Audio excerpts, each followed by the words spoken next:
Hey, and welcome everybody to another Mental Health in Tech podcast episode. We have four people on the call today, but you might think, oh, two guests. No, we have a new co-host that you will know once she talks because she's been on the podcast before and she has now been upgraded, I guess, to being co-host. Downgraded. Depending on how you look at it. And yeah, we have a guest, which I will introduce in a second. But of course, she can do that much better than me. But I'll give you some context as to why I decided to invite her on the podcast. And then we'll do our usual check ins and then we'll see where the conversation goes. So, first of all, some context for our guest.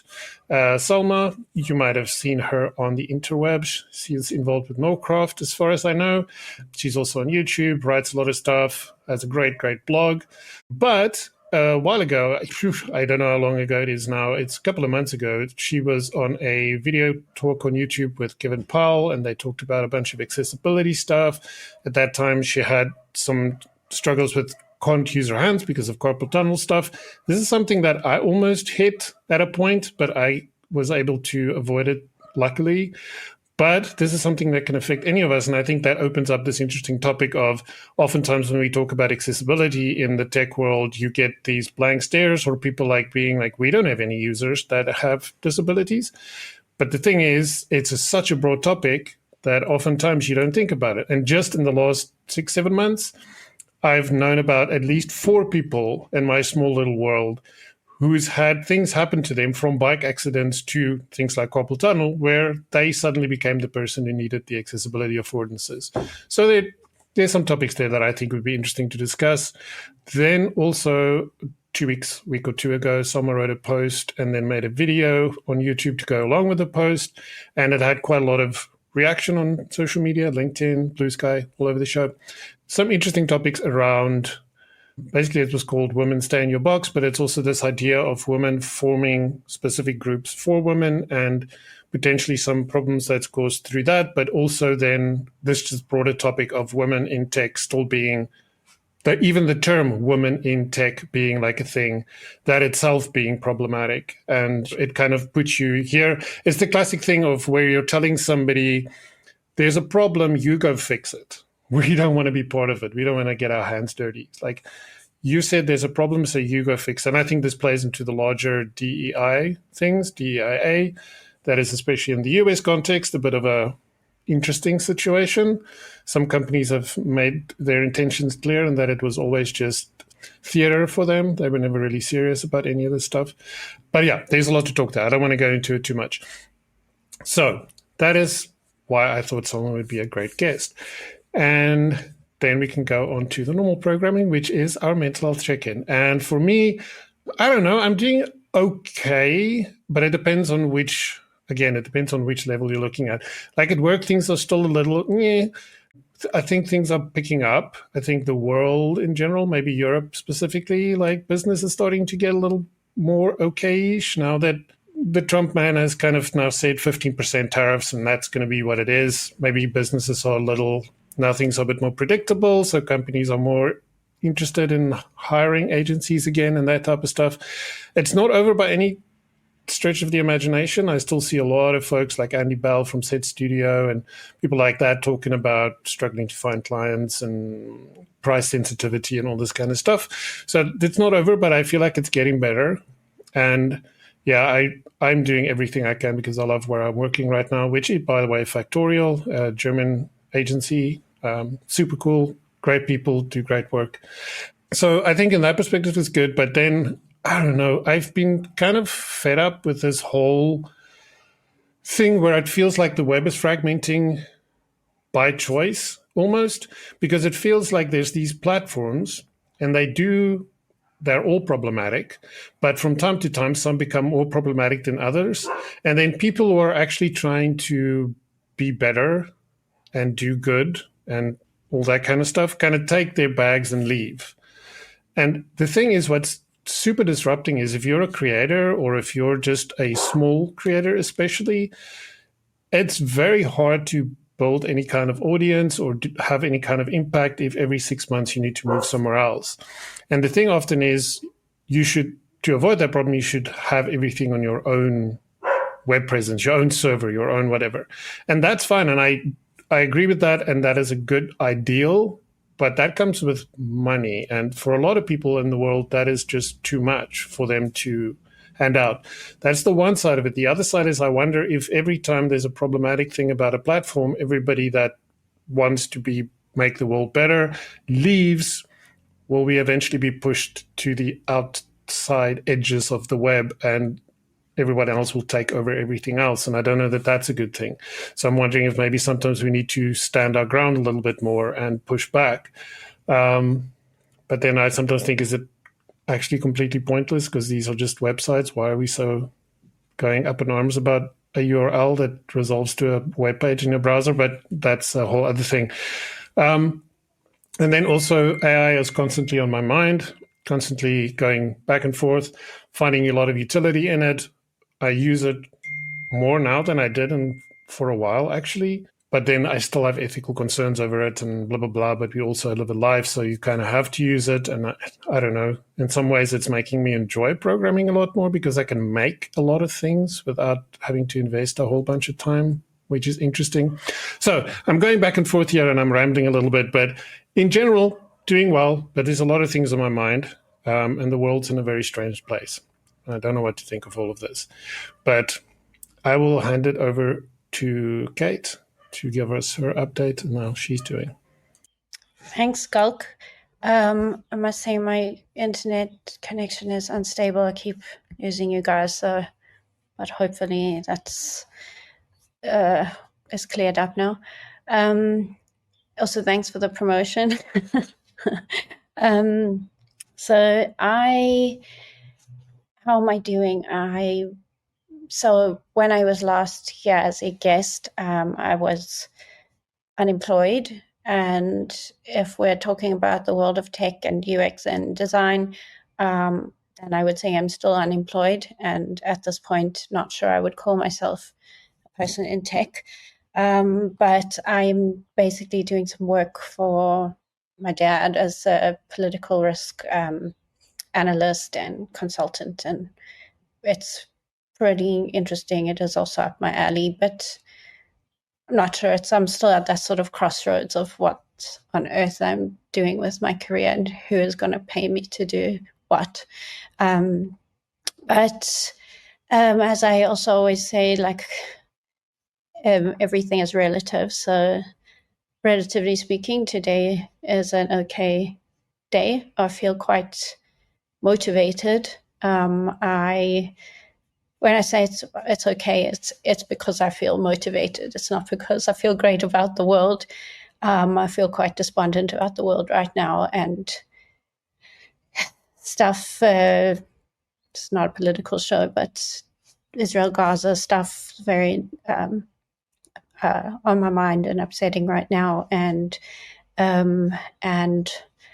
American stuff. My whole family is in America, and I switched over to using Signal with my dad because it's like in our line of work now. It's like, don't know who's going to be disappeared suddenly off the street. And otherwise, I'm good in that I just got a Schengen visa approved. I'm going to go with my husband to Denmark next week we're going to also go to Budapest and Rome for 2 weeks, and I really need that. And so I'm pretty excited about that. That's where I am. Skulk, other Skulk. Oh no, am I now officially other Skulk? Yeah, sorry. Okay. Yeah. It's because but so one of the downstream benefits of having to go last and being other Skulk is that gave me an opportunity to quickly speed read the article, which I think is called "Why Women in Tech Isn't Enough." Is that the one? Okay. Skulk Netling said something about boxes and women staying in boxes or something, and I was like searching furiously, and I was like, where is this damn article? And I was all the way back to like January this year, and I was like, where is this thing? Yeah, like I think this recording is a bit of an outlier insofar that I think doing relatively good. Circumstantially, I'm in a nice groove at the moment. So, but that's purely because of circumstances. So, we'll see. Because the funny thing about circumstances is that, yeah, like they change. So, yeah, doing good. And yeah, I mean, there's not really much else to say about it. Who I am, I kind of am all over the place, involved in a lot of stuff, mostly software and design stuff and so forth. And yeah, it's interesting that, just as a comment, I don't want to jinx it, but it's interesting that Skulk Netling kind of mentioned like things might be looking up a bit in terms of when it comes to hiring and so forth. And touch wood, but like I that's kind of been my experience as well. The amount of recruiters that have started spamming me again has definitely, there's been a big uptick in that as well. So yeah, fingers crossed. I hope things are going to become a bit better now for everyone in tech in general. So, but we'll see. Yeah, I don't have that much to share. I'm happy for us to just get straight into it. So Salma, if you want to kind of give a bit of context in terms of who you are and like kind of where you're at emotionally, and then we can just get into the meat of it. Yeah, sure. Hi. Thank you for having me on the podcast. I don't really know how to describe myself these days, but I guess I'm Salma and I make stuff on the internet, whatever I feel like making. And I think that's one of the key points that I think that will go through this discussion, in that it's difficult for me to say exactly how I am, I think, on the internet and in public, because I've built my career around a persona and almost a character. And yes, it's myself, and yes, it's authentic, but there are certain things that I choose to talk about and choose to not talk about.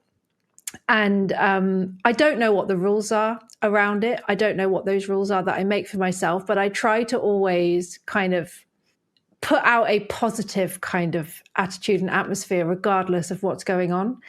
But as for how I am, like, I'm really tired of the world. And I think that's been like echoed in this room right now. But you've got to keep going, right? You've got to keep living. You can't quit. And there have been a few things that I've been doing over the last few months to try and help with that. Like Skulk mentioned the issues with my hands earlier in the year. And it wasn't carpal tunnel syndrome, even though I thought it was. It was stress-induced. My hands were unusable. I thought I was entering the menopause. My whole body was shutting down. And it was to do with stress from my previous job and some other things, including my husband almost dying last year, which I also wrote about on my blog. And it all just caught up with me. And I went to therapy again, and I saw a nutritionist. Turns out I wasn't eating correctly to survive.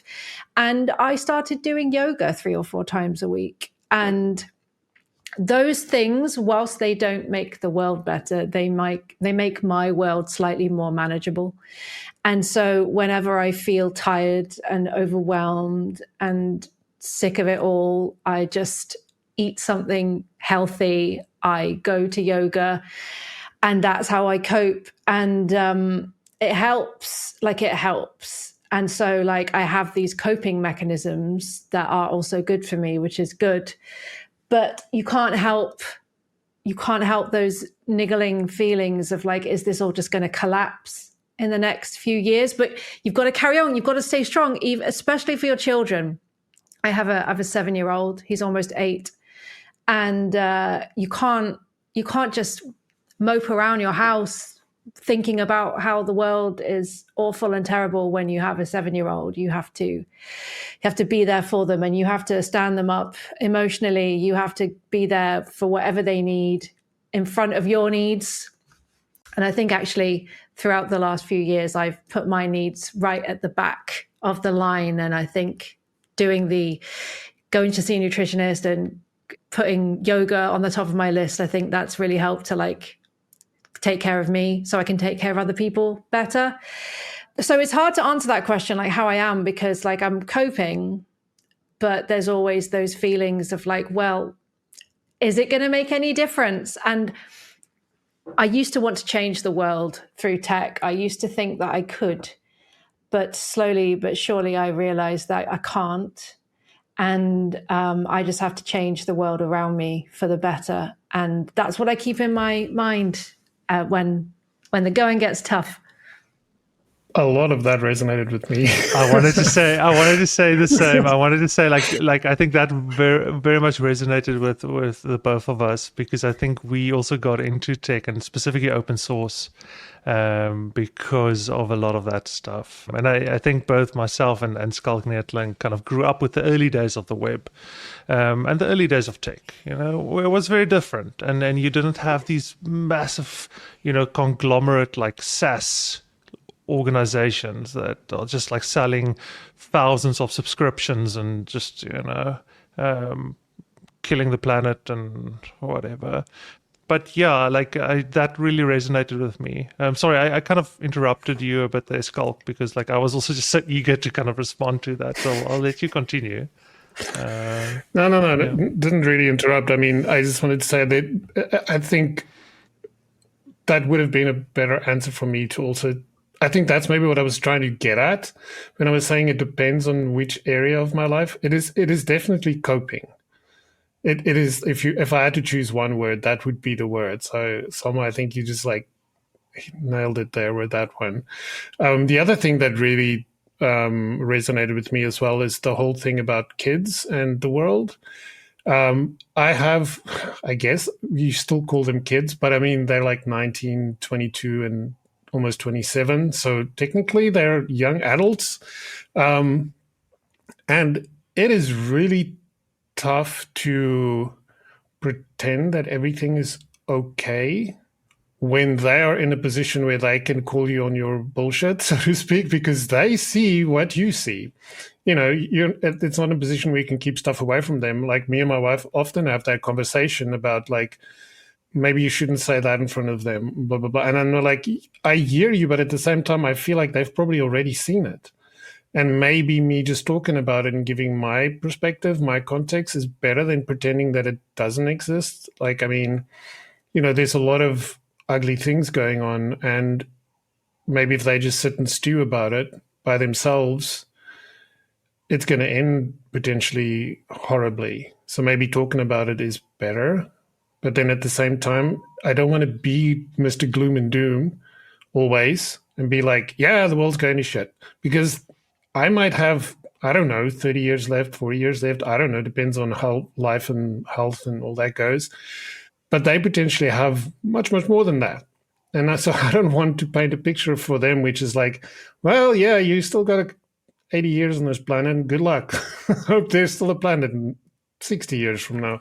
So it's a very tough one that to balance. I think also I've also been thinking about this a lot from a slightly different perspective. A very close friend of mine who has a very small baby, couple of months, is baby basically stopped breathing and is in hospital. They managed to resuscitate him, but he's essentially, they don't think he's going to wake up, and they're kind of just waiting for him for an infection to get to him or something. And I'm devastated. I mean, I'm not in her position, but I feel like I have this sort of secondary grief. And I think also I haven't been saying things like you just need to be strong or whatever, because I feel like right now she does not have to be strong. And like they have another little girl. So that's difficult to deal with because she's like 3 years old, doesn't quite understand everything. But I think the role of the people around her also have got to help her with the other little girl while she can just not cope if she's not coping, you know, like just she can move around. She can just like, you know, have that space, and it puts everything else into, like, everything else is not important other than that this one life-changing thing, and it puts things into perspective. Although I also say, like, I don't particularly like saying, like, oh, well, other people, I'm lucky I'm not in that position, because I can only be in my life, in my head. I don't know, so I can't. I don't think it's necessarily useful to say, like, oh, well, other people have it so much worse, because I can't know what that is, if that makes sense. Like, I can't also diminish my own experience. But also, just very quickly, I think last time I spoke to you, my arm was in a cast. I have had my own hand issues this year, and it's been unclear exactly what it was, because there's had x-rays, ultrasounds, like physio, orthopedic surgeon, whatever, and it just wasn't clear. And then it was diagnosed as this very rare sort of disease where the blood doesn't go to the bone in the wrist. So I had this cast on for 6 weeks. Then came off, the pain was still there, and now I had an MRI. It turns out I'm like the princess and the pea. There's like a very tiny ganglion that is just causing extreme pain in my wrist. But, there are also, like, a lot of people saying, oh, well, maybe it's sort of stress manifesting physically and stuff, which I appreciate. But also sometimes I'm just like, something's wrong with my wrist physically. Like, I just want to know what that is. But also, I don't know if you guys know the podcast 99% Invisible. So, like, one of my favorite podcasts. And a couple of months ago, they had an episode where their co-host or Kurt Holstead, who's like the other guy, main guy, the other skulk. He had some kind of injury or something, and it affected his hand, his arm. So it was and it still is affecting it. So he essentially couldn't use it. So they did an episode actually where he basically tested out a whole lot of like assistive technologies and like devices to use, because he spends so much of his life using his computer. And it was super interesting. Like, he did a sort of they looked at the sort of accessibility issues with physically, using his hands, needing them for like his job and stuff. And so you should check that out also. No, I'm definitely going to check that out. Because I think for me, like, I don't know if it's the same with Skalkneetling as well, but like, I find that a lot of discussion on accessibility is kind of very theoretical and strategic. And at some point, it's just like, I just want to see how flippant people use this stuff, and like practically see the implications. Yeah, I'm definitely going to check that out. I know about it. It's a kind of a more design kind of like design focused podcast, if I'm correct. It's design, but it's like, it's sort of design of the whole world around us. Yep. So it's not like specifically any particular type of design. So it's yes. Design of the world, which is really up my alley. Also, I'm just sort of in some ways the odd one out here, because my tech sort of perspective, my tech role is essentially as an anthropologist. I mean, I'm a researcher primarily, and that is actually in this whole period of like, what am I doing with my life? What do I need to upskill in? I've been thinking, like, did I take the wrong path? Should I have actually just, or is it too late, or should I be going like the development path? Or am I just thinking that because that's a thing that it's one of the things people think, like, I don't know what I'm doing. I need to like learn these other skills. I don't, so it's feeling a bit not, yeah, I don't know. So yeah, I'm a bit of an odd one out here, but Yeah, you'd be Know what my point was. surprised. No, you'd be surprised. As I mentioned, like my background's visual arts and I Scott mean, Nettling. developers are people too, you know. Yes. Yeah, uh, no. It's but it's also why I like also the most recent thing I looked at was Salma's your video, and that I wonder if I can just sort of go straight into that, my sort Go of for it. perspective on that, because I think part of why I'm also here is sort of from a slightly different perspective with my work, also with my organization, She Can Do. So basically, I, for anyone who doesn't know, I'm not actually anymore like directly involved in day-to-day things, but I'm on the board and I'm a co-founder of an NPO called She Can Do.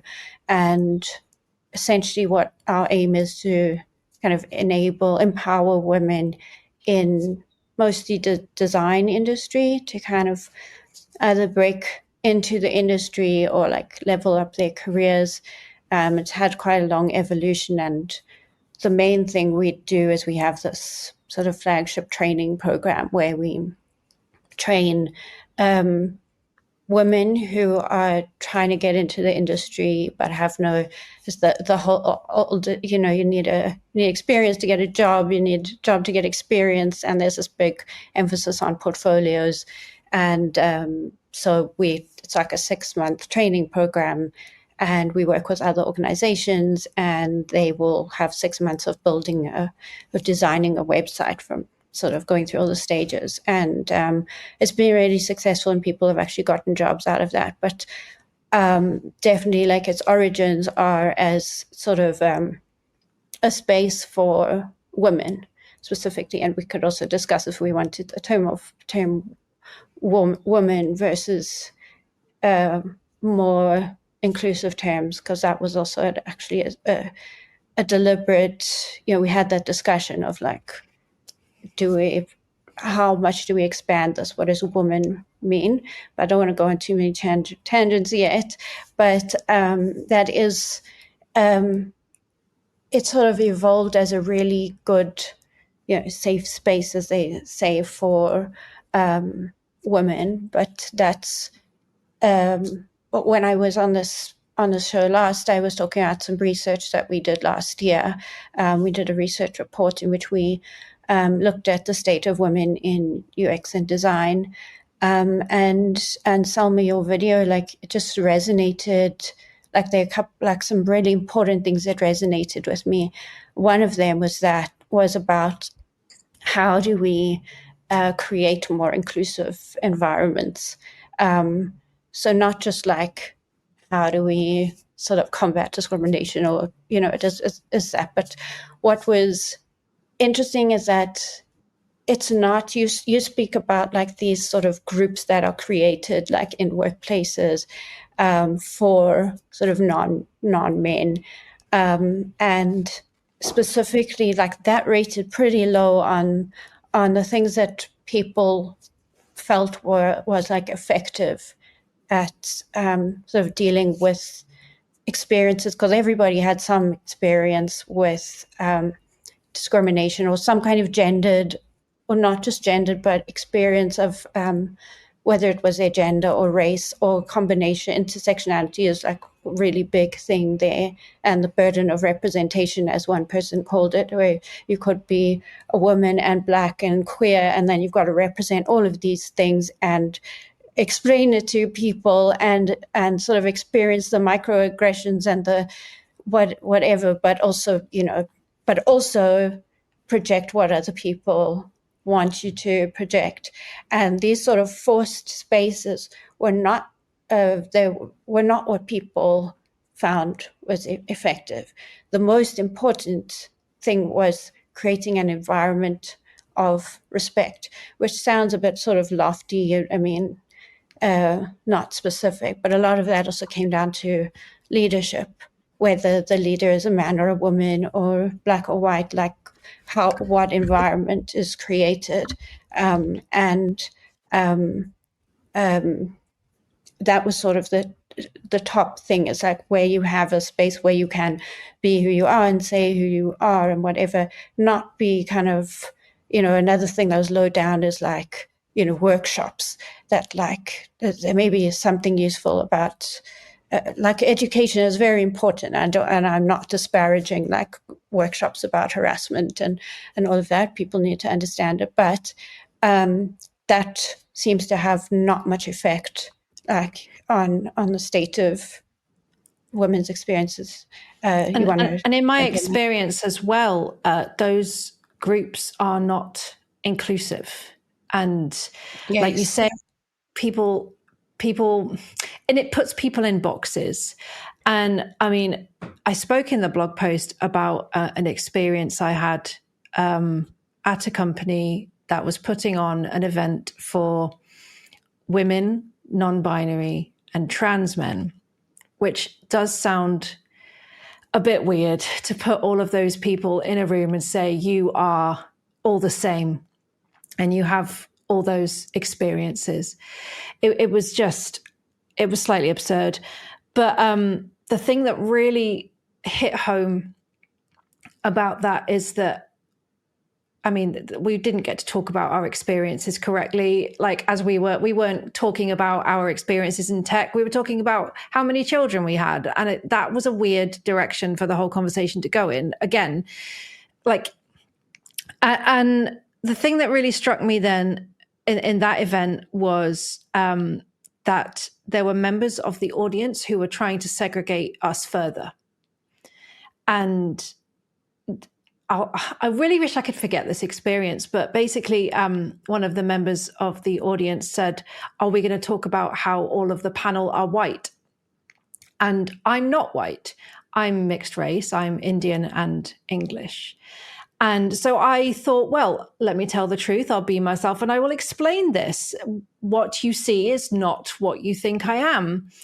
And this kind of got me harassed because I wasn't black. And so therefore I am white. And I've had some very interesting experiences being mixed race and not being brown enough or not being white enough for different groups of people. But these nuances are not considered. And one of the things that also gets me kind of riled up is, now, again, this all comes with a caveat with like, if these things are good for you and have done good for you, then great, right? But for someone who's mixed race, there are Black people in tech groups, there are Asian people in tech groups, there are all sorts of different people in tech groups, but there are no mixed race in tech groups. And so I don't fit in anywhere. And maybe it's just me with a chip on my shoulder because I don't fit in anywhere. But this is the point. What you say, Kate, about creating inclusive environments, and everyone's trying to put everyone in a box. And I don't fit in a box. I don't fit in a manufactured box that someone has thought to create yet. And it's quite absurd to start up a mixed race in tech group, let alone a mixed Indian and English in tech group, because I'm probably like one of the only ones, really. And I know there's more of us out there, but there were few and far between. I've probably only met like 2 more people in my life who are mixed Indian and English. And it doesn't make any sense. It further pushes people out to the sidelines and away when you try and find a way to include a certain group of people who have to look a certain way and be a certain way and have a certain name and have a certain skin color. And it's just like, maybe it's just me, but I don't think it's just me because of the response to the blog post and the video. And it's just, why are we doing this really? Like, why? I just don't understand it. It boggles my mind. Just also on the race thing, like South Africa, I mean, I don't know what your knowledge is of sort of South African social or political or whatever, history and dynamics, but race is very highly charged. And this whole, I don't want to speak for anyone, but this, and actually in my master's degree in my master's thesis, I spoke a lot about like Cape Town and how much it hasn't changed in terms of it's still a very segregated city, which is how it was designed. And we basically there's colored identity, which is not the same as colored as a derogatory word in the States, but it's a sort of mixed race in a way. It's sort of a mixed heritage. It's sort of slaves that came over and indigenous people in South Africa and slave owners. It's sort of there's a big colored identity is a very, very highly charged thing for colored people. Again, I don't want to speak for colored people, but this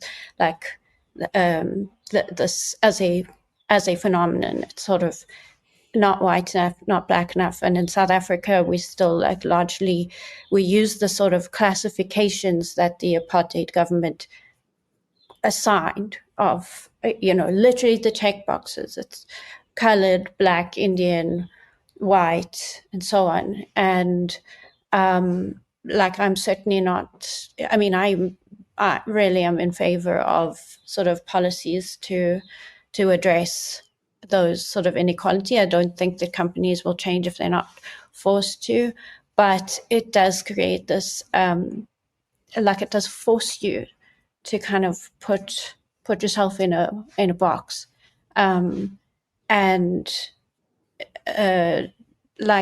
what you say is also, even when I did this research and I was talking to women who were, when I was talking about microaggressions, without the label exactly of microaggressions, we were talking about experiences where they have felt uncomfortable or demeaned or like they've had to explain themselves. That was the biggest thing. Like, why do I have to justify who I am to you? And like, there was one woman who, I think she has one parent from the Philippines and one who's like a white South African, and it's sort of not exactly clear like where to place her racially, whatever, which should not be a thing anyway. But it's also very much. It's not just South African, but it's South Africa. It's particularly, you want to put people into a racial box very clearly.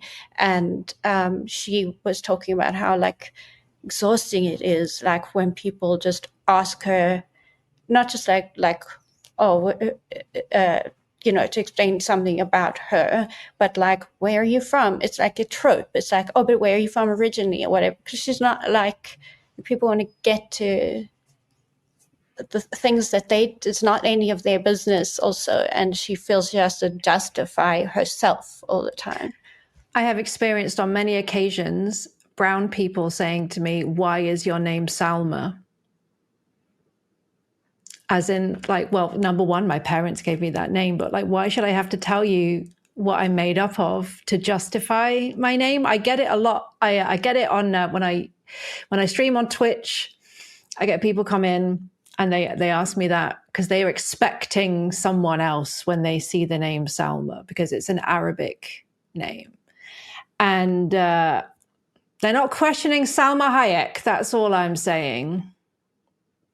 I have to say, when I was looking for the blog post, like obviously I had to go through all the Salma Hayek things. So I think like even just me. And I think this is maybe where what's so interesting is how this I didn't watch the video, but I assume the blog post is kind of it's somewhat the script. Yeah, it's the same. Okay. So I don't know if the video, you came first or the blog post came first, but it's interesting that for example, Kate resonated so much with it and I resonated so much with it, but for completely different reasons. And I think, that's kind of the mark of like something that's well written is it resonates with a range of people, like with different circumstances. And obviously the part that resonated with me is the part where, even now, as I'm speaking now, I'm being very cognizant of, kind of how, like what I'm saying am I being insensitive and so forth, and which isn't a bad thing, but I think the paradox there is, okay, so maybe it's a good idea for you to maybe just first start by giving a quick summary of what the article is. Like I think we've been commenting on it, but maybe like you should just give a bit of an overview first. The TLDR is that women in tech groups are trying to solve something that they cannot solve on their own.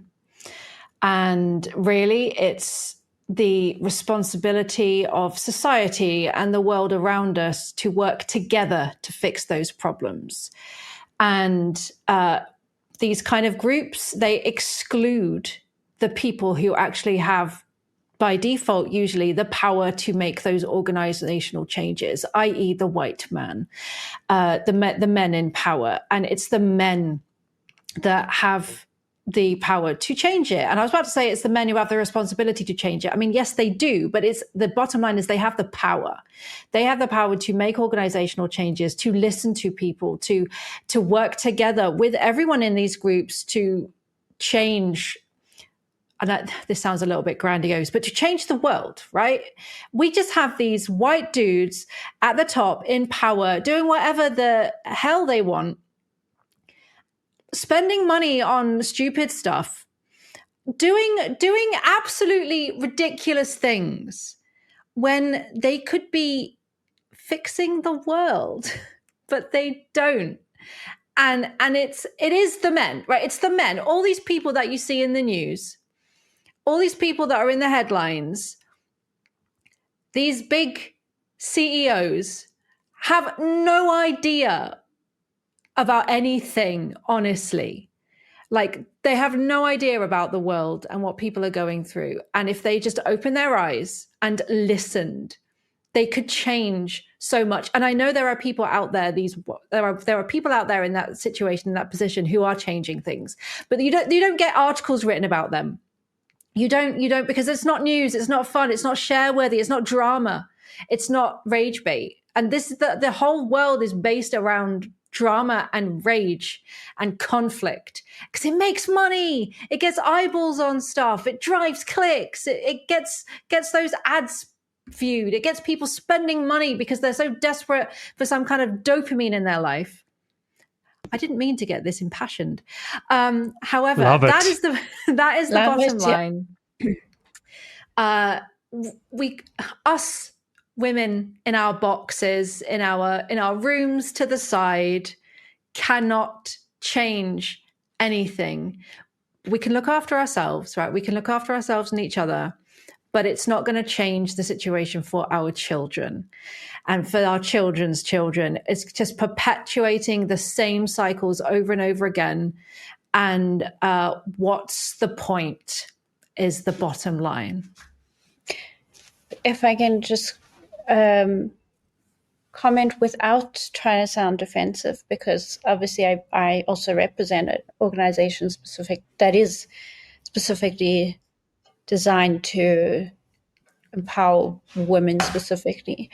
But I still agree, especially in workplaces, like where my issue is where it's sort of forced. And what I'm particularly proud of with our organization is that it's truly we feel it's like a sort of human-centered. If we created it through kind of design thinking processes.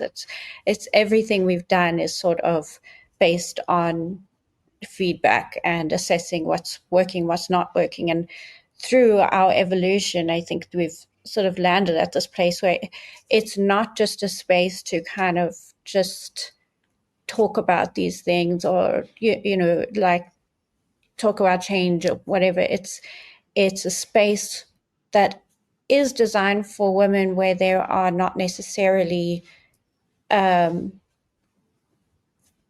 like basically it's become a very practical thing. So where women have experienced not being able to access certain spaces or I don't know what, but it's we moved away from, say, having like a speaker who just basically you could go home and read like a Medium article or something or whatever, Substack or whatever it is these days. to having like a practical workshop or a practical program that really would apply to everyone, but we have sort of focused on women, and that's how we sort of evolved. But so I don't mean that to sound defensive, because I agree with you, but I do think like it's in this case, and I know you've also said like, you know, if those spaces work for people, that's great. So, but we're not like our training program is for women, but like also our events and things and whatever are not exclusive, certainly. I hear you. Yeah. And this is the part of the blog post that was very difficult to write, because there is good that comes out of this, right? But on the back of that, a lot of these groups, specifically for women and non-men, also they do training and they do accreditations, and a lot of them are female coded, right? They're named as she did this, she did that. She can code now, right? And that also is a topic of the article, and that kind of language around qualifications makes it sound lesser than the other awards that the men get and that the men are eligible for and that the men do. And obviously there's nothing stopping women and non-men doing these kind of things. But when by default people are brought in through these groups and doing this training geared towards women with labels that say, oh, woman did this, it's a woman's qualification, it segregates achievement and says, right, oh, you did the women course, so clearly that's the women's course, you can't do the man's course, you know. And it's I just have such it leaves a bad taste in my mouth. Like, again, right, if this works for you, then great. But let's see the bigger picture. And like, why are we labeling qualifications with the word she in and woman, and why? I don't understand. It just doesn't make any sense to me. So where I feel like we also don't always have to be like, put out disclaimers. I think we are on a sort of similar, you know, we're on a level we can have this discussion and also disagree on some things. I also do worry about these things, and it's a difficult thing to address also because we don't want that either. And what we want is for this organization to be a sort of go-to place, not just for women, but, you know, the organization is called She Can Do, but the reason why women have, you know, been getting jobs, I think, and the focus of it is to give like the training, that the certificate or whatever that they get afterwards, that's not what they show to the employer or whatever. It's a portfolio of a project, hands-on project that they did with an organization. And I truly don't believe, and I mean, it's shitty if it is the case, but I don't believe that it's because there is a she title, because that's not it's not actually what it's not the standout thing. So if that makes sense. I just also wanted to say on what this whole thing about who has the voice here and who is creating or not creating change. And I actually took out this book because I couldn't remember what it was called, who wrote it, but there's a book called Lean Out by Marissa Orr. And it's kind of, in a way, a response to like Sheryl Sandberg's whole lean in thing. And it's where she is saying like the whole lean in movement still puts the onus on women to change things, you know, and this whole like changing the narrative, like bossy is a good thing or whatever. It's and like that is the important thing to address. Like it's still saying like the world, this is how the world exists, and this is how we can like empower women to fit into that world. When essentially this whole system, especially if you look at like the corporate world was designed and remains like to fit white, cisgender, heterosexual men, and the sort of corporate ladder is the way up is like through these steps through management or whatever, when actually a lot of women want, instead of a promotion, like more flexibility but their time or whatever the case is. But the whole thing is like it's the system that is the problem. Yes. It's not fitting the women into that system, making them as good as the men or whatever. There was a comment I received on the blog post where it was, I assume, a middle-aged white guy, because that was his avatar. He said, "Oh, but when women get into," so there was a statistic in the blog post about how women over 35 are leaving tech. That was from an American survey. And this guy said, "Oh yeah, that's when women have children and they decide to stay home, and that maybe tech is not for them." But we have to ask why women are staying home. It's because childcare is prohibitively expensive, in the UK at least. And so when you have two people on a wage, the man is likely to be earning more because of the gender pay gap, and women are paid less, and blah, blah, blah. So it makes financial sense for a family, for a woman to stay home and not put the children in early years childcare, which is horrendously expensive. And so people aren't seeing the bigger picture. And that's what I was trying to get at as well, is that, oh no, women are leaving tech, it's not for them. There are fewer women in tech because they don't like it as much. Like, come on, this is the attitude also, people have. That sort of dynamic also, which came out in the research, but not just in the research, is because even though you may have sort of partners who do pull, male partners who do pull their weight more, and like childcare and sort of domestic sort of things are still disproportionately sort of placed on women. Like when the kid is sick at school, it's usually the mom who gets called, and women also, to an extent, it's the issue with women wanting more flexibility is because they also are the ones who end up fetching the kids from school. And we don't exactly have the same problem with cost of childcare, but that's because we don't like to. We make sure that people who look after children do not become middle class and expect middle class salaries. That's a whole other issue in our society. But it's not just that we need to give women more flexibility. It's that there is still an extra responsibility expected. And something that came out, you also spoke about how like the spaces you were in, or a particular space you were in, they end up talking about like their children or stuff. And that is something that came out, but in the context of how women, some of them land up being treated when they are pregnant and then when they have children, where they sort of are often, when they're pregnant, sort of there's sort of eggshells. People feel like they need to walk on eggshells. And then when they come back to work from maternity leave, which by the way is a whole other thing about men don't get, I think men get like 2 weeks maternity leave.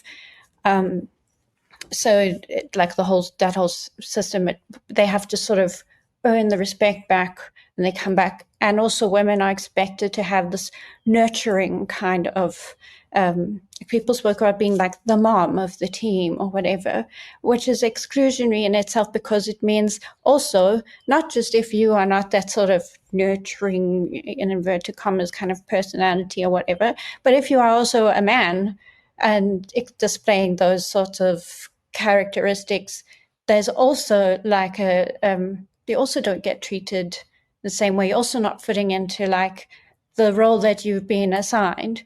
And that's why the sort of inclusive space and the space of respect is important, not the like specific targeted things and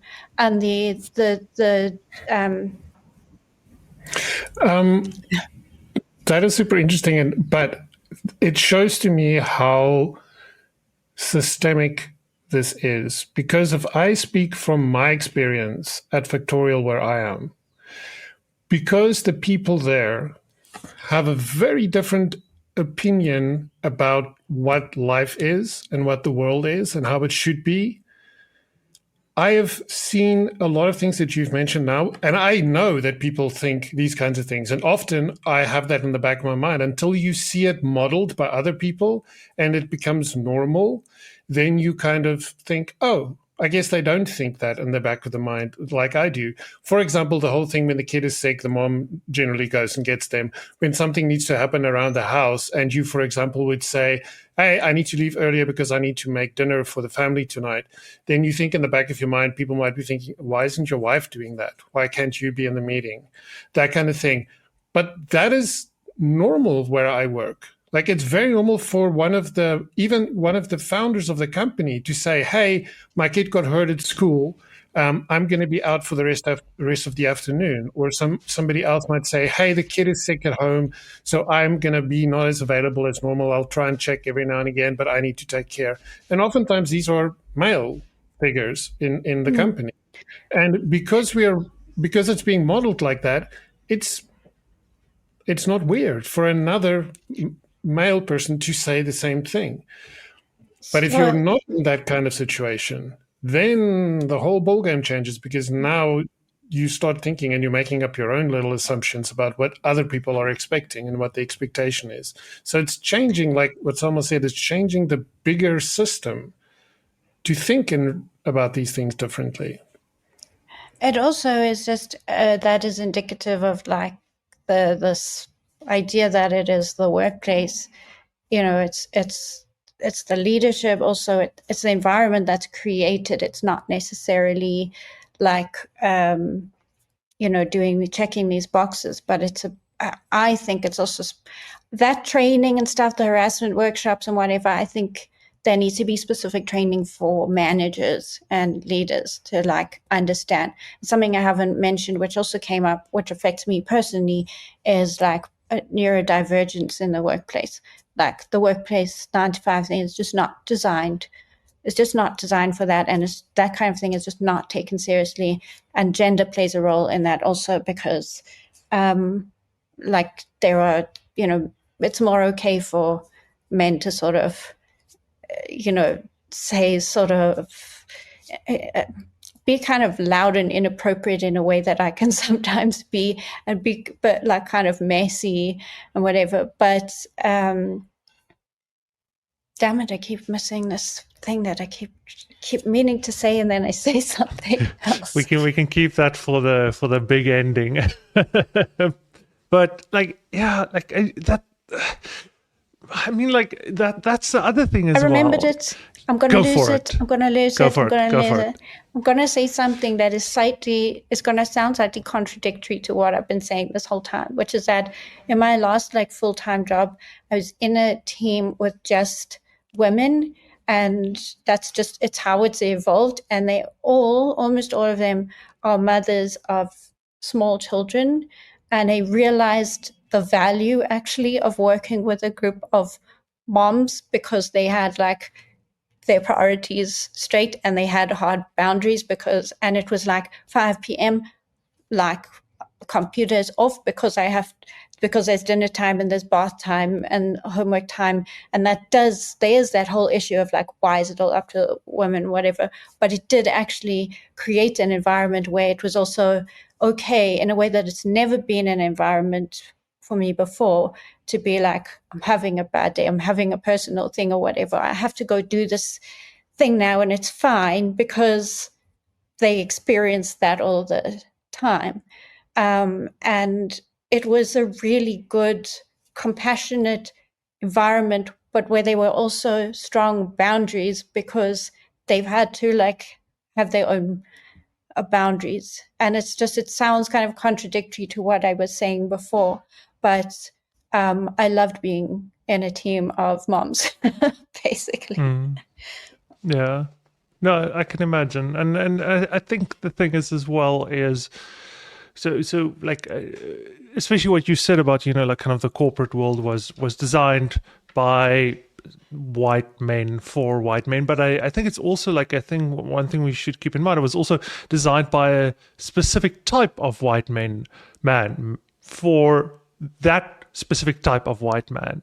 And yeah, like I think for me specifically, as someone who struggles with mental health, struggles with mental illness or depression and so forth, is I think it's sometimes I think it's actually harder for men in a sense, because I think a lot of the ways in which some of these traits, or not traits, kind of like the way the downstream kind of outcomes of kind of struggling with depression and so forth are things that are generally societally associated as more feminine.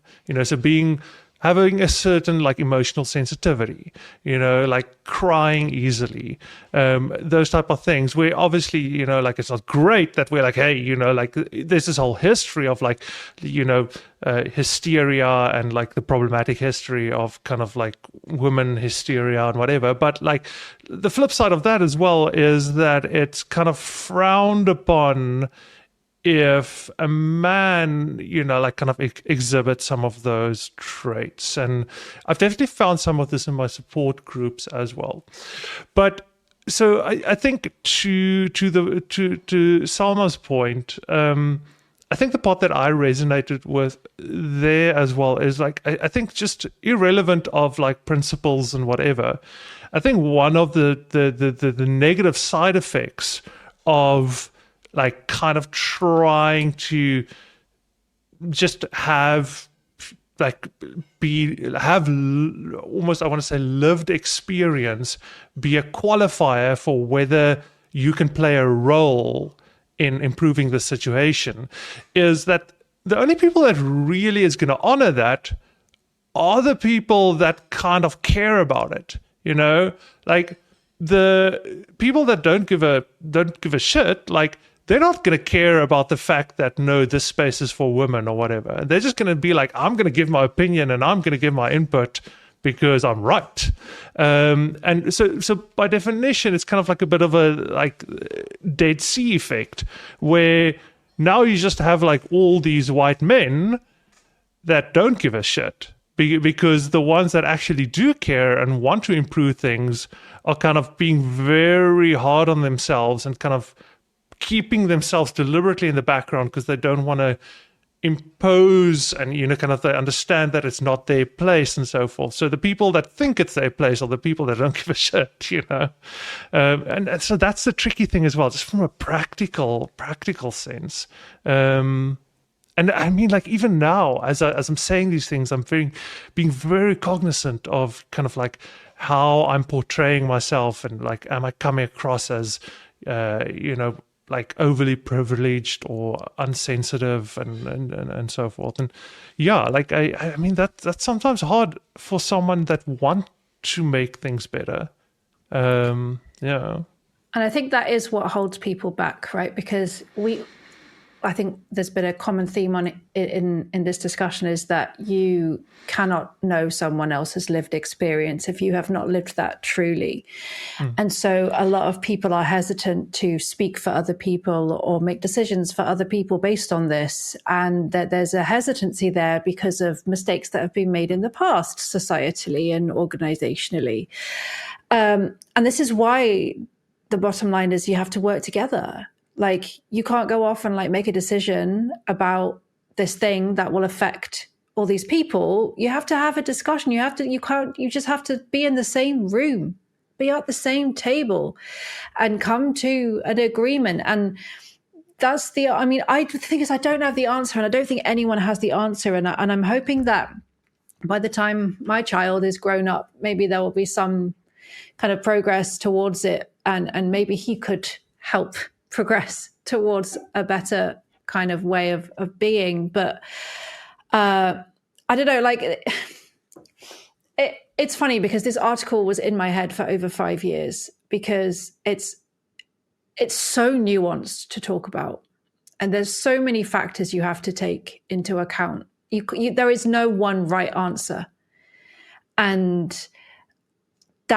we have to, like in coding, right? In tech and development, there's not always one right answer. It's a problem to solve, and you work at it, and you solve it with your human brains. And it may take some time. It's not going to be a quick fix. You can't use AI to do it, and you just have to work at it. But the problem is the people who are marginalized and affected are tired. And they have very limited energy reserves in the society we live in to come up with any more kind of groundbreaking solutions and groups. And so it's like the responsibility of people around us to work together, like, and just go somewhere that's not what this situation is right now. I think also this thing about not having an answer, I also kind of cringe about when I presented this research at the UX South Africa last year, and I mean, got a lot of great feedback, but there was also at the end, when there was questions, there was one guy who I know, and he's lovely and stuff, and he was like, okay, so what do I do about this? Like, as a man, who manages a team, like, and I was just like, I don't really know. But the whole thing about creating an inclusive environment, which again just sounds very airy-fairy and whatever, is that there's a space where also, like, if I experience sort of microaggression or something that makes me uncomfortable, I can say that, and the person, my manager or whoever, will listen and address it. And like, it's where things may happen, but they will also be kind of addressed, and it's like everybody is, like hopefully treated equally. But if they are not, that there is like recourse that is comfortable. That's not just like, oh, I need to report something to HR or whatever. And this question of like also just people, again, like being too exclusive and stuff, that's come up in She Can Do also, where it's sort of, we have applicants for our training program who are men, and it's like, it's uncomfortable to say like, we're not going to take that application or something. And one thing, we've just formed a new board, and like a proper board with a secretary and a chairperson and whatever. And we're looking for a treasurer. We don't have a treasurer, so this is also a slight advertising. But we've had like one application. We started off saying like, well, we'd prefer women because that's sort of our thing. But like, I also we have raised the point that like, for something like a treasurer, we need like someone with accounting skills, someone with experience with NPOs, somebody with experience in managing this kind of money. Like, we just need someone with those skills. Like, so if there is a man who has these skills and experience and stuff, that's fine. We need a treasurer. We don't need a woman for that, yeah.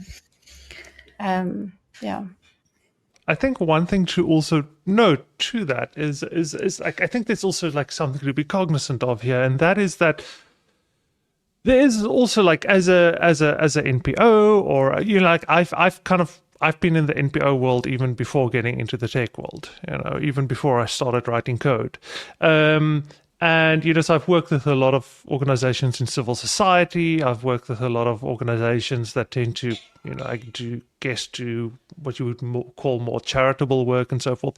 And I've also worked with a lot of like grassroots stuff, which is kind of like more loosely formed, like communities and stuff that's not kind of a registered organization or whatever. And the thing is, like, what we need to be honest about is like, there's also a certain game that you need to play to be able to have an impact, whether that is to get funding or whatever, regardless whether you agree with it or not. Like, if you look at this from an outcome based, like viewpoint, like, you unfortunately need to play that game. Like when I was at Codebridge, we would deliberately, like if had any photography or whatever, or any shots of like people who attended events, like you would deliberately choose a photo where there is like, kind of less white people in, or whatever.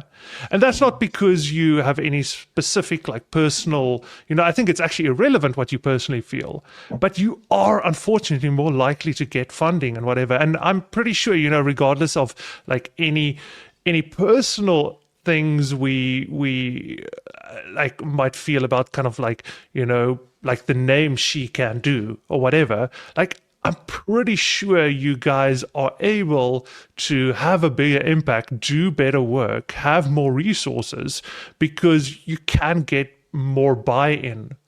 Okay, well, I'm going to actually push back there, because this is actually where some of the race stuff comes in, and it's a bit uncomfortable.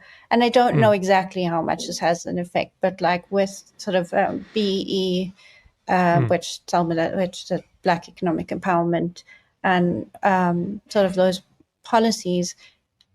One thing that makes me really riled up is that actually gender counts, like women get the short end of the stick in every way, and we do want to like, I don't know how much this has an effect on us, but companies will get sort of BE credits if they are giving sort of funding, or their CSR or whatever it is going towards like non-white. Like we want a sort of level 1 BE kind of rating, and that means having a certain, in our case with an NPO, having a certain number of percentage of beneficiaries who are Black, which is a whole question in itself, is what we define as Black / non-white, and so on.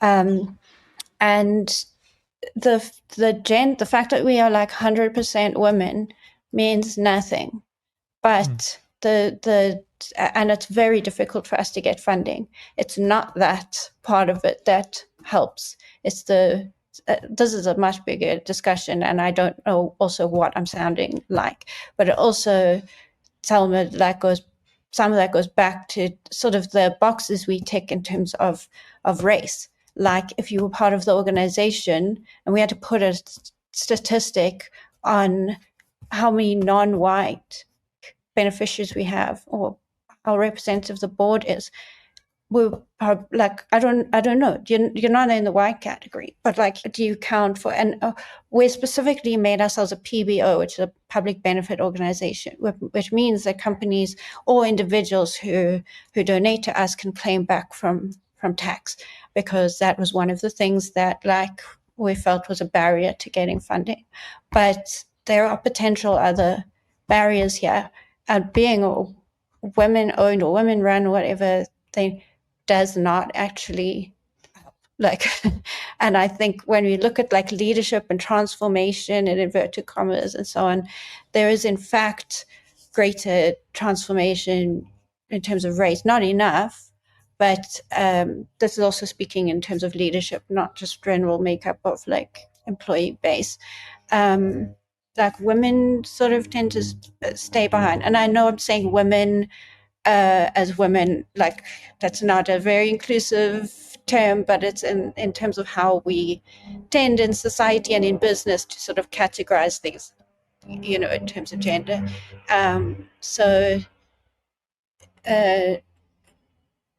Yeah, sorry, that was just a thing I had to put in there. It doesn't actually actually really help the gender stuff, and that really bugs me. Yeah, fair enough.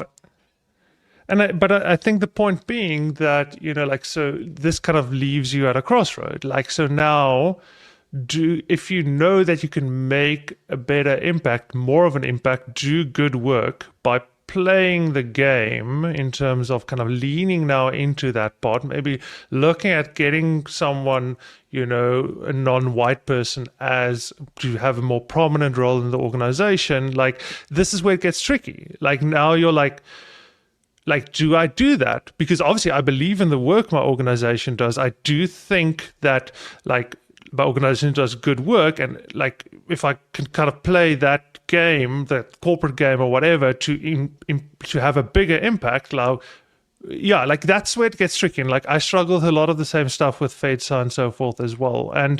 But I think just like standing back and saying like, because the thing is, there are people that play that game. There are malicious people that play that game for not malicious, but like for opportunistic reasons. I don't want to name examples, but like I know about an organization that is very much leaning into this kind of very strong like female like leader,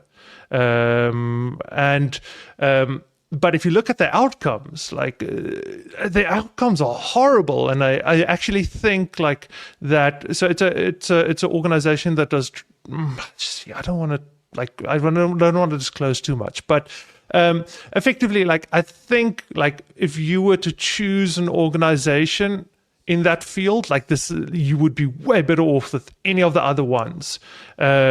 That maybe don't have like such a strong like female lead and so forth. And like, so you have these people kind of playing that game, kind of using these things to their advantage and whatever. And if the rest of us are just like, you know what, it's not right. Like this is a good example, like, so this mental health thing that we're doing, like, okay, so myself, other Skulk. Okay, sorry, I mean original Skulk. I'm other Skulk. And Kate, like, so we are all like pretty white.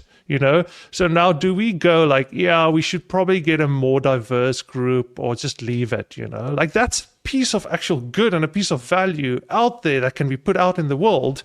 And now, like we're kind of removing ourselves from being able to do that because we're like, okay, cool. Like, it's just like, we don't have a different voice in here or whatever.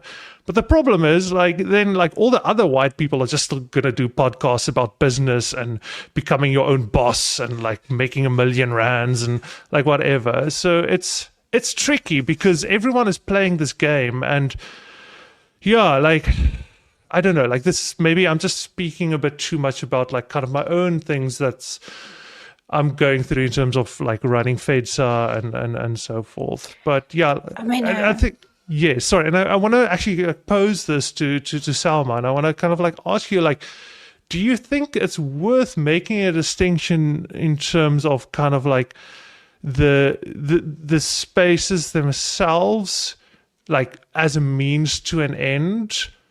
Or maybe like these spaces or these kind of ways of segregating or whatever as part of a bigger end, maybe like that is a way to get funding or to kind of increase your impact or draw more people in or so forth. And yeah, I don't really know what to do with that. So I'm kind of maybe posing it to you.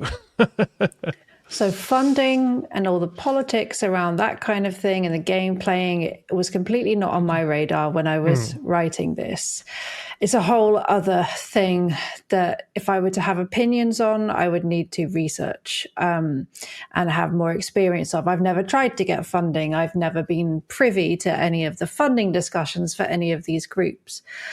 But I think you highlight another flaw in the system, in that it's all centered on money and power, and that people with money have the power. And if you have the power, you have the means to change something. And that's where we have to start. I mean, somebody asked me in one of their comments in response to the blog post, what do you want us all to riot on the street now? Is that how, like, because that's how change happens, protests and outlandish activities that make a statement. And I don't know the answer to that, because yes, those kinds of activities have changed things. But once again, we are tired and we are at risk. Marginalized people are at risk, especially in the US, when they are protesting and talking about the things that matter. So I don't have any answers. I am wary of trying to sound like I do, because I don't. It was just a thing I wrote because it was in my head for so long. And I remember this recruiter once a few years ago when I worked at an agency. I was a tech lead at an agency. This recruiter rang me and he said, Salma, I want to put on some women in tech events. What should I do? And my first question was, why? Like, I get the point, right? I get what you're trying to do. But like, I think one of the things that I always tell my child, and one that he's very good at, is that question everything. Don't just accept what's happening now. Question it and seek to understand more. And I just don't think enough of us are questioning the current way we are operating in this industry. So I'm just looking at the time. I know we're going to have to end soon, but I also just want to respond to that.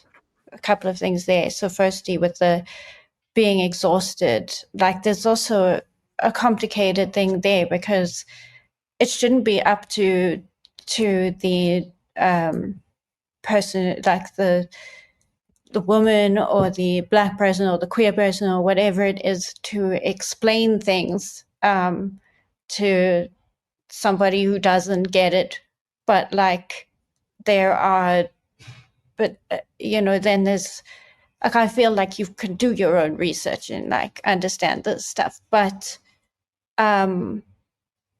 sometimes it helps.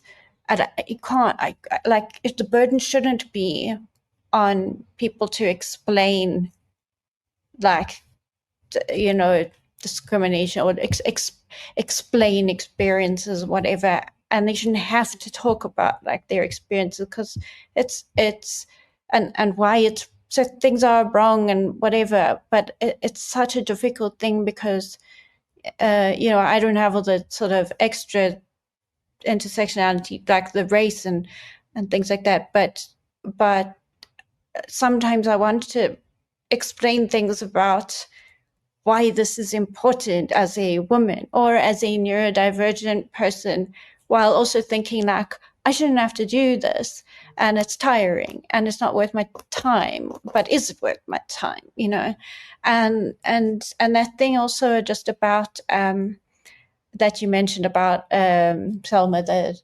having was it a company or something I wanted to put on, like women in tech or whatever it was, events. When I first got into this organization, it wasn't She Can Do It, was Ladies at UX, which has chapters all over the world, and this was like the first chapter here, and it had just started when I just joined a company. And when I look back, they used that, like they were like, we also, when in my interview, they were like, we also have an organization started by one of our female employees called Ladies at UX. And I see now how he was trying to sell this job to me, and it turned into like was not their initiative, but it was like, we have a woman who has started this thing, and like, so what a great, this, we can use this as a selling point. And it took me a long time to like realize what they were doing there, because I bought it also. I was like, wow, that is great, and as finally on your thing about questioning everything, I always say that, and I always say, like, my mother taught me to question everything, and also that's why I have difficulty with authority. That's why my mother's like unemployed, and I like, but I think it's so. I mean, it's also I'm a social science researcher. I'm like, it's literally what I do. Like, I think it's in my genes. It's how I was raised, and it's what I was trained to do. And it's not appreciated a lot of the time, because it's seen as, like you are a troublemaker or whatever. So it's also difficult to like balance that. Like, how do you behave in the workplace according to like the rules that people will like, be receptive to what you are saying, versus like actually I have a right to question this, like, and I'm going to question this, but like, how do you weigh up the potential consequences for you if you do that, versus keeping a sort of good relationship, stable job, and so on. Yeah, that's my That's what I have to say about that. You did mention sorry, go ahead, Skulk. Sorry, I was just wondering, like, a lot of this, it feels to me like a lot of this, doesn't isolation breed a lot of this? And that's what I was kind of getting at with whenever a platform becomes problematic, a certain group of people take their stuff and leave. And if you keep taking your stuff and leaving, you're isolating yourself more and more and more. And the other people has a larger and larger communities that can eventually drive you out so far to the edges that you almost don't matter anymore. And as soon as people see you as not mattering, then you sit with some of the situations that's happening in the US now, where it's like you can just get rid of these people. They don't matter anymore. Whereas if you stand your ground and you take up your space, then it's not so easy to say you don't matter anymore. And I think we need more troublemakers. But I understand the complexity in that, because especially if you're in a situation where you're in a tech industry right now where things are so up in the air and where getting a job is so difficult, everybody's just trying to protect what they have. But the problem is, again, it's this power from the top that's keeping you in line, right? Saying like, you better not do the wrong thing because I can just get rid of you tomorrow. And then what are you going to do? There's no safety net for you.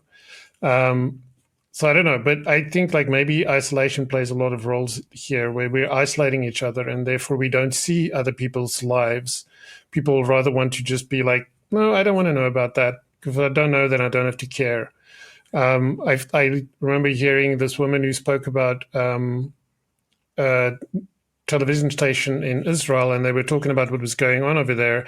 And she was talking about the stuff that was happening in Gaza. And the other person literally said, I don't want to know about that. I don't want to know about the suffering that's happening there. I want to keep my view that these people are the bad guys and they need to be destroyed. I don't want to know about kids and women and suffering and being murdered and starving to death. I don't want to know about that. Because if I don't know about that, then I can pretend to not care. And I can create my own little visual of who these people are and make everything that's happening to them okay. But if you're forced to that's be, a whole other, that's a whole other thing. Kind of worms. No. But I'm just meaning it's this. You can paint a picture of the world that allows you to act in a specific way. But if we stop the isolation, we kind of force each other to see the uncomfortable situation. Sometimes we are placing them in. Maybe then we have to face the truth and be like, shit. Maybe I should behave differently. Maybe I should model things differently so that other people can also start being their true selves and stop masking who they are, so that we can open up conversations and not always have to be right. I think that's the other problem that I found. They have to be right or they're just not going to say anything. And that's also, sometimes it's okay to be wrong. Sometimes it's okay to, like you said earlier, Kate, to agree to disagree. It's fine, but have a conversation instead of just running off into two separate directions and being like, I don't want to know. I don't want to know about you and I don't want to know about you. I'll just create my own little world and be safe in the fact that it's okay over here, no matter that the rest of the world is on fire. Skulk wasn't lying when he said like it's always so hard to wrap these things up and kind of tie them up, because like where do you go from there? Where do you go from literal, like Skulk mentioning a genocide, to all right, guys, that's all for today's show, you know, like and we can't even go the route of like, all right, so what are some practical steps that we can do? We can't even end in that way. So because you just got to turn it off. You've just got to turn it off and just no buy, no good. Just cut it, shut it down. That's actually a very like ADHD thing. That's like, I listened to a podcast where they were talking about like, I don't feel I have to say goodbye to everyone, but everyone expects me to say goodbye. I just leave. Like, I leave parties without saying goodbye. Yeah. Why? I'm all right with that, but I'm not the one who's going to have to edit this. So I'm trying to be a bit empathetic to the person who's going to have to edit this. So yeah, I don't know. Like let me maybe ask around, like how do we end this? So we have one option is like just pressing the stop button right now. Are there any other options? Yeah, Maybe, you know what? Maybe, I think sorry, there's go another ahead. option. My other proposal is thank you, Selma, so much, because it's Yeah. like I think that what you are doing and putting out there and is like really important, even if like we are doing slightly different things. I think that it is with the I think it's coming from the same place, and I actually something I didn't get to ask, but was like what kind of I'm scared to put too many things out on the internet because I don't know what I'm going to get back. I wonder also in a like I think in it being a developer, I think that is more male dominated than design, like UX design and stuff, and I don't know how more if that makes things more difficult, and if you've had like any kind of unpleasant sort of response from the internet. But I would be interested in hearing that. But my last word is that like I'm really like I respect you so much. I'm so glad that I got to have this conversation with you. Thank you for having me. I think that's a good suggestion. I like that one. And I think maybe just after answering that question, maybe to close it out is maybe just share a bit about where people can kind of like find out more of this stuff that you're sharing. Because so I kind of know some about the coding stuff, like especially back when you were at Netlify and so forth that you do. But where specifically can people find more of your thoughts and so forth on these type of things? But first, answer maybe Kate's question. I mean, of course, I've had that. I've had. This is why of course, there are people on the internet are anonymous and think they can say whatever they want. But it used to affect me a lot more than it does now, because I know that people who say those types of things are unhappy in themselves and they can stay in their little unhappy hole. Or I treat them with kindness. You know, I treat them with curiosity. I treat them like children. I tell them what they want to hear if I want them to go away, or I say nothing. And I think as you get older, that becomes easier. But it was hard at first. But if you want to find more about me, you can go to my website, which is whitepanther.com. If you use a screen reader, it's read out as white P4 nth 3R. And so white P4 nth 3R. And this whole White Panther thing started off as a joke, but it's how I entered the internet and it's how I will leave. And you can Google White Panther and you will find me, White P4 N3R. And that's it. That's me. You can end the podcast now.